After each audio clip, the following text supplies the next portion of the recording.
365 Days with Calvin for January 31. Arise, our God. Arise, O Lord. Let not man prevail. Let the heathen be judged in thy sight. Psalm 9:19. Suggested further reading, Revelation 20:11 through 15. One more reason to induce God to avenge the injuries done to his people is that man may not prevail, David says. For when God arises, the ungodly must fall down and give way. When the wicked become audaciously insolent or have great power to work mischief, is it not because God is still and gives them loose reins? But when God does arise, he will put a stop to their proud tumults and break their strength and power with his nod alone.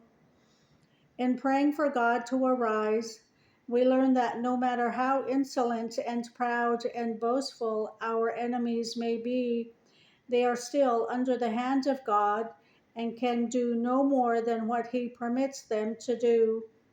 Furthermore, God can, whenever he pleases, render all their endeavors vain and ineffectual. The psalmist, therefore, in speaking of the wicked, calls them man.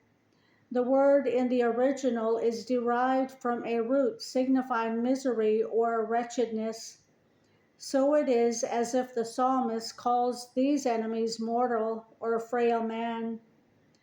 The psalmist also beseeches God to judge the heathen in his sight. God does this when he compels evildoers, by one means or another, to appear before his judgment seat. Unless such unbelievers are dragged by force into the presence of God, turn their backs upon God as much as they can to exclude from their minds all thoughts of him as their judge.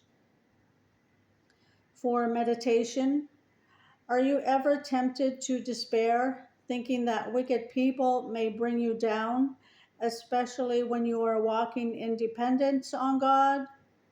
Remind yourself of this psalm's lesson that God is powerful enough to undo all wickedness with one word. How might he arise in your life, proving his almighty power against evildoers?